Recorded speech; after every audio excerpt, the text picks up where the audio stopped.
দর্শক, রাজধানী এভারকেয়ার হাসপাতালের সামনে আছেন আমাদের বিশেষ প্রতিনিধি মুহিবুল্লাহ। মুহিব, সরাসরি যুক্ত হচ্ছে তার সঙ্গে। মুহিব, বেগম খালেদা জিয়ার চিকিৎসার বিষয়ে এই মুহূর্তের পরিস্থিতি আমাদের জানাবেন। পরিস্থিতি আগের মতোই, অর্থাৎ আপনি যেটি নিশ্চয়ই ইতিমধ্যেই জেনেছেন যে বিএনপি চেয়ারপারসন বেগম খালেদা জিয়ার চিকিৎসায় যে মেডিকেল টিম রয়েছে, সেই টিমের পক্ষ থেকে যিনি ব্রিফ করেন, অর্থাৎ বিএনপির স্থায়ী কমিটির সদস্য ডাক্তার AZM জাহিদ হোসেন, তিনি কিন্তু বলেছেন যে বেগম খালেদা জিয়ার যে শারীরিক অবস্থা, সেই শারীরিক অবস্থায় তাকে এই মুহূর্তে দেশের বাইরে নিয়ে যাওয়া সম্ভব নয়।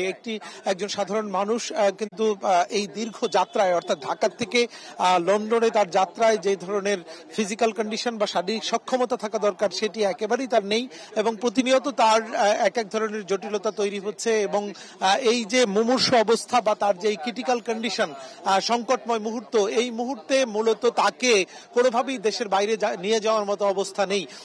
এবং দফায় দফায় কিন্তু মেডিকেল চিকিৎসকদের যেই সব দল যারা রয়েছেন, অর্থাৎ দেশি বিদেশি টিম যারা রয়েছেন, তারা কিন্তু দফায় দফায় বৈঠক করছেন। সেই বৈঠকে অংশ নিচ্ছেন বিএনপি চেয়ারপারসনের পুত্রবধূ ডাক্তার জোবাইদা রহমান, অর্থাৎ বিএনপি ভারপ্রাপ্ত চেয়ারম্যান তারেক রহমানের স্ত্রী। তিনি কিন্তু সেই বৈঠকে অংশ নিচ্ছেন এবং সার্বিক বিষয়টি কিন্তু দেখভাল করছেন তিনি।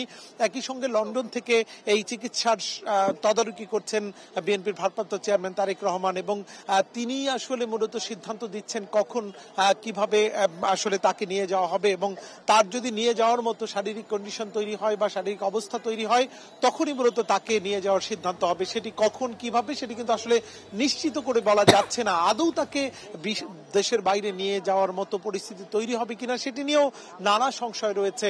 এবং আপনাকে জানিয়ে রাখি যে বিএনপি চেয়ারপারসন বেগম খালেদা জিয়াকে ভিভিআইপি মর্যাদা দেওয়ার পরে এখানে কিন্তু নিচ্ছিদ্র নিরাপত্তা জোরদার করা হয়েছে।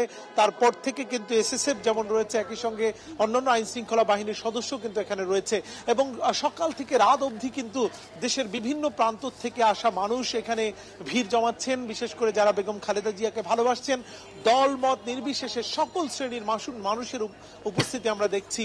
এখানে যেমন বিভিন্ন ধর্মের মানুষ, তারা নানানভাবে যেমন প্রার্থনা করছেন তার সুস্থতার জন্য, একই সঙ্গে দলের নেতাকর্মীরাও কিন্তু রয়েছেন। অর্থাৎ পুরো দেশের মানুষ কিন্তু একাট্টা হয়ে এই বেগম খালেদা জিয়ার জন্য দোয়া করছেন, তার সুস্থতার জন্য প্রার্থনা করছেন। তো আসলে এখন পর্যন্ত তার যে সংকটপূর্ণ অবস্থা, সেটির কিন্তু কোনো ধরনের উন্নতি হয়নি। মুহিব, আপনাকে অসংখ্য ধন্যবাদ।